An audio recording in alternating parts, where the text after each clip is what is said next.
तो इस रेसिपी को बनाने के लिए ज़्यादा कुछ नहीं, आपको चाहिए होंगे सिर्फ़ और सिर्फ 3 से 4 अदद आलू और 1 से 1.5 कप मैदा। मगर ये रेसिपी बनाकर जिसके भी सामने पेश करेंगे ना, एक दफ़ा तो वो हैरान ही रह जाएगा, क्योंकि ये बनती ही इतनी ज़ायकेदार है। बिस्मिल्लाहिर्रहमानिर्रहीम, अस्सलामुअलैकुम।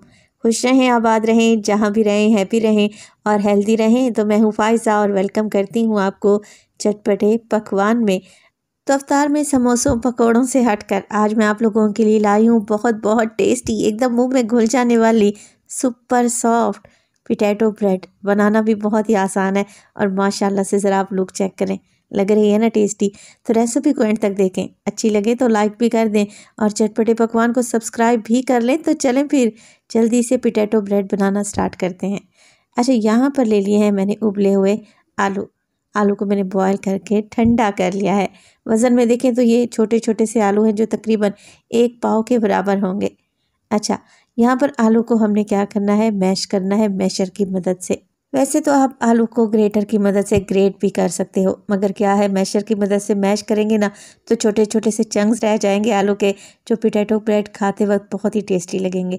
तो बस ज़्यादा नहीं, आलू को रफली सा मैश कर ले, पेस्ट नहीं बनाएंगे, हल्का मोटा ही रखेंगे, हल्के हल्के से चंक्स नज़र आने चाहिए। देखिए कुछ इस तरीके से आलू मैश हो जाएं तो इन्हें एक साइड पर रख दें। अब एक फ्राइंग पैन ले लिया है और मैंने उसमें डाला है तकरीबन 2 से 3 टेबलस्पून के करीब कुकिंग ऑयल। आप लोग इसमें मक्खन भी ऐड कर सकते हैं। एक छोटे साइज़ का प्याज है तकरीबन आधा कप के बराबर, जिसे मैंने चॉप कर लिया है, मोटा मोटा सा शामिल कर देंगे। और इसके साथ ही मैं इसमें इस्तेमाल करूँगी हरी मिर्च, चॉप करके डाली हैं, तकरीबन 2 अदद हैं। आप जितना तीखा खाते हैं ना उसी हिसाब से हरी मिर्च डालें। मिक्स करेंगे और प्याज को फ्राई कर लें, बस इतना ही कि ये हल्का सा ट्रांसलूसेंट हो जाए, नरम पड़ जाए। प्याज को कोई कलर नहीं देंगे, तो 1 से 2 मिनट में ही प्याज नरम पड़ जाएगा। तब मैं इसमें डाल दूँगी उबले हुए आलू जो कि मैंने मैश करके रखे हुए थे।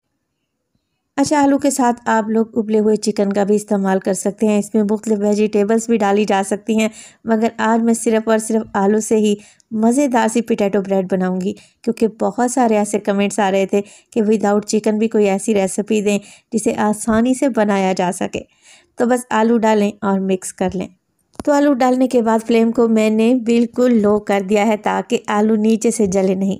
अच्छा, अब डालते हैं नमक मिर्च मसाले। तो ज़्यादा नहीं, सिर्फ नमक और काली मिर्च ही इसमें ऐड होंगे।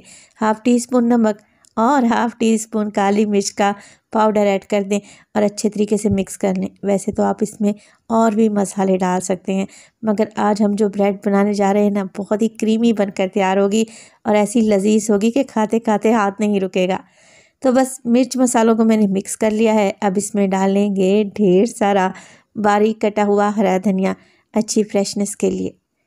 शामिल करेंगे इसमें 2 से 3 टेबलस्पून के करीब सादा केचप। अगर आप ज़्यादा तीखा खाते हैं तो आप इसमें चिली गार्लिक सॉस भी डाल सकते हैं। आलू को क्रीमी बनाने के लिए मैं मायोनीज़ का भी इस्तेमाल करूँगी, तकरीबन 3 से 4 टेबलस्पून। मिक्स कर लें अच्छे तरीके से।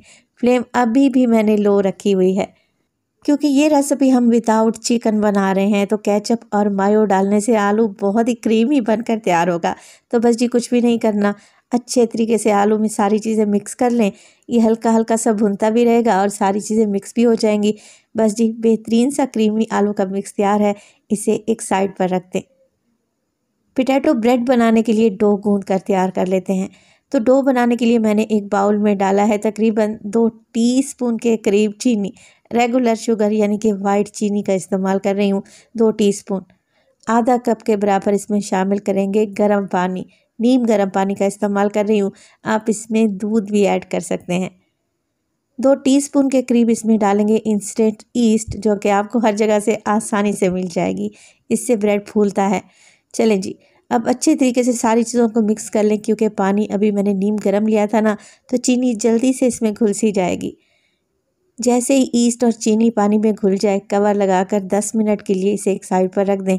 इससे क्या होगा, ईस्ट एक्टिवेट हो जाएगी और ब्रेड को फूलने में मदद करेगी। क्योंकि आजकल वेदर काफ़ी चेंज हो चुका है, अच्छी खासी गर्मी पड़ रही है, तो ईस्ट को एक्टिवेट होने में ज़्यादा देर नहीं लगेगी। आप देख रहे हैं ना, सरफेस पे बबल्स से बन गए हैं। तो इस तरीके के बबल्स आ जाएं तो इसका मतलब है कि हम राइट डायरेक्शन में जा रहे हैं। चलें जी, अब इसमें डालेंगे 1 अदद अंडा। अंडा डालने से ब्रेड बहुत ही सॉफ्ट बनकर तैयार होती है। शामिल करेंगे इसमें 2 कप के बराबर भर के मैदा। अगर वज़न में देखें तो तकरीबन 300 ग्राम के लगभग होगा। मैदे को मैंने पहले छान लिया था। छानने के बाद 2 कप मेयर करके डाले हैं। मैं मेजरिंग कप का इस्तेमाल कर रही हूँ। आप घर में चाय पीने वाला कोई भी कप सेट कर लें। 1 टीस्पून इसमें डालूंगी नमक और तकरीबन 3 टेबलस्पून के करीब इसमें जाएगा कुकिंग ऑयल। 2 टेबलस्पून इस स्टेज पर डाल दें। 1 टेबलस्पून ऑयल को बचा कर रख लें, इसका इस्तेमाल भी हम बाद में करेंगे। चलें जी, सारी चीज़ों को पहले चम्मच की मदद से इकट्ठा कर लें, मिक्स कर लें।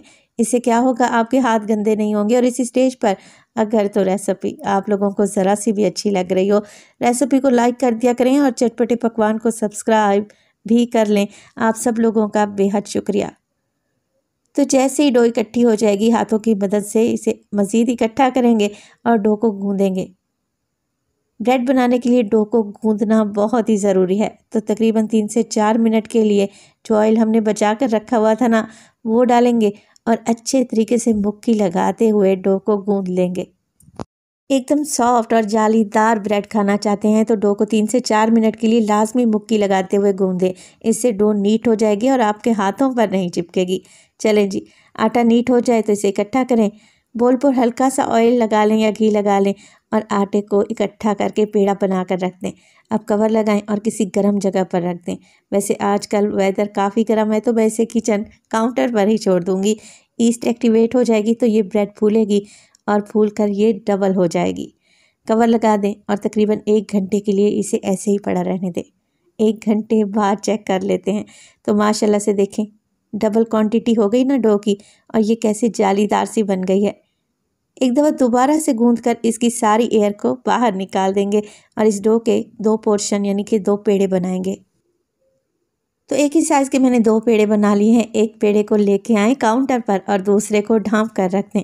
अच्छा, इससे पहले मैं क्या करूँगी, एक डिश ले लूँगी। बेकिंग डिश ले रही हूँ, उसे ग्रीस करना बहुत ही ज़रूरी है। तो बेकिंग डिश ले लें और ऑयल की मदद से इसे ग्रीस करें और एक साइड पर रख दें। चलें जी, अब काउंटर पर छिड़कते हैं हल्का सा मैदा और जो पेड़ा हमने बना कर रखा हुआ था ना, उसे हाथों की मदद से हल्का सा चपटा करें और बेलन की मदद से बेल लें। यहाँ पर हमने गोल रोटी नहीं बनानी, लंबाई के रुख में इस डो को बेलना है। देखें कुछ इस तरीके से, जितना लंबा हो सके आप इसे बेल लें, मगर थिकनेस इतनी रहनी चाहिए जितना नॉर्मल रोटी बनाते हैं ना घर में, बस उतनी ही थिकनेस में आपने इस डो को बेल लेना है।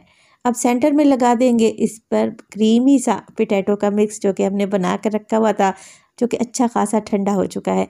इस तरीके से आलू लगाएं और इसके ऊपर डालेंगे चीज़, मोज़रेला, चेडर कुछ भी डाल सकते हैं। मेरे पास पिज़्ज़ा चीज़ अवेलेबल थी तो मैंने ये लगा दी है। अच्छा, चीज़ को आप आलू में मिक्स भी कर सकते हैं, ज़्यादा बेहतर रहेगा। तो चीज़ लगाने के बाद कुछ भी नहीं करना, एक साइड से डो को उठाएं और आलू के ऊपर फ्लिप कर दें और इसी तरीके से दूसरी साइड से भी आलू को मुकम्मल तौर पर कवर कर देंगे। है ना आसान सी रेसिपी। तो इस तरीके से पिंच लगाते हुए डो को सील कर लें ताकि जब हम इसे बेक करें तो ये बाहर ना निकले।